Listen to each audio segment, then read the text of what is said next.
Now, look, I want to return to this crisis in relation to Afghan employees of the Australian government.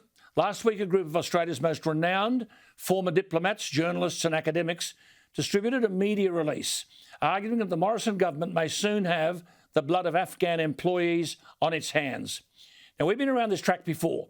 There's now a public petition, a letter to the Foreign Minister Marise Payne, warning that the Morrison government runs the risk of repeating the mistakes of the Whitlam government, which abandoned local staff as Cambodia and Vietnam fell to communist forces in 1975. The petition says, and I quote, put simply, "We failed to repay their loyalty to Australia. Now a coalition government is about to make the same error of judgment." Well, the signatories include former high-ranking ambassadors Rawdon Dalrymple AO, Stephen Fitzgerald AO, Michael Mann AO, John McCarthy AO. It's signed also by Professor Gareth Evans AC, who was Foreign Minister from 1988 to 1996. It's signed by the Southeast Asia specialist, Professor Peter Church. And it urges Foreign Minister Marise Payne to arrange for special residence visas to be issued to its former Afghan employees on an urgent basis. It's a pretty simple request that Afghans receive refugee and humanitarian Class XB visas if they were certified, quote, as being at significant risk of harm as a result of their employment or support of Australia's mission. And as Dr Kay Danes, Catherine McGregor, Patrick Ryan, Jason Skanes, all people to whom I have spoken have argued, quote, upon such certification, they should apply to an Australian overseas mission and then be subjected to rigorous, quote, health, character and national security requirements once they're out of the country. The petition argues what we've said over and over again, and I quote, "Many loyal Afghans are likely to be killed by the Taliban, and in the meantime, it's believed some already have," said Michael Mann, a former Australian ambassador to Vietnam and Laos. And I quote, "It's clearly the moral thing to do to support the resettlement of Afghans who've worked for the Australian government." He says this is not a bureaucratic or policy exercise. It's a question of life or death. He said most public servants sitting in Canberra fortunately have no inkling of what it's like to be fearful for their own lives and those of their families and colleagues. He said, "I do from my time in Cambodia." And then he says, which wipes out the rubbish that Peter Dutton has been talking, quote, "If individual Afghans in question do not meet Australia's resettlement criteria, why were they employed or engaged in the first place?" An unarguable point. Peter Dutton, who's had plenty of plaudits from me, continues to speak nonsense that we don't want people coming to Australia who might be Taliban sympathisers. The classic case of a politician listening to the wrong people. For a start, they don't want to come to Australia.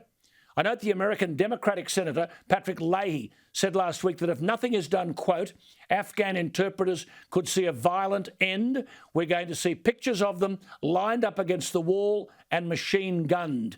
Are you listening, Prime Minister, Defence Minister, Foreign Minister? That's a Democrat. The Republican leader Mitch McConnell warned that, quote, Afghanistan is unravelling.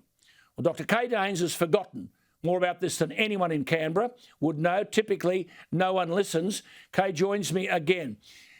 What is the problem here? For God's sake, Kay, it's as plain as the nose on your face.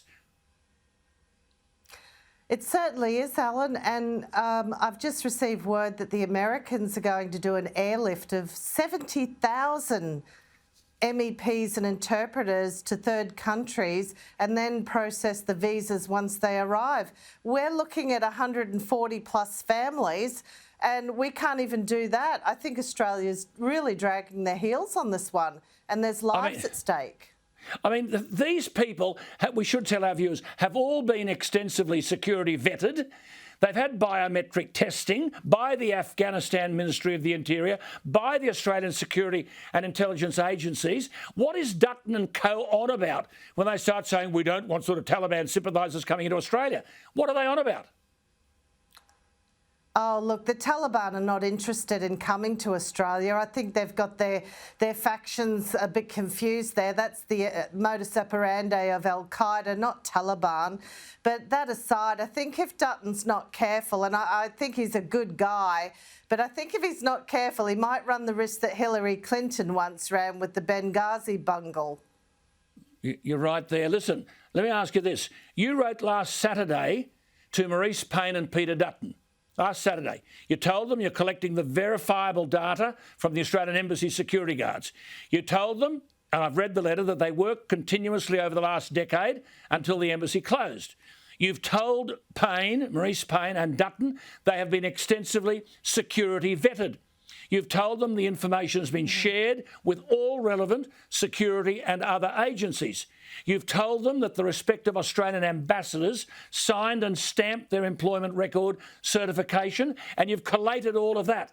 Now, you've told this to Payne and Dutton last Saturday. Question, have you had a response? Yep. No response at all as yet. And I've also this morning put an email in desperation to the Home Affairs Minister, hoping that she might respond. Someone has to respond, because the communications into Kabul are getting quite tenable.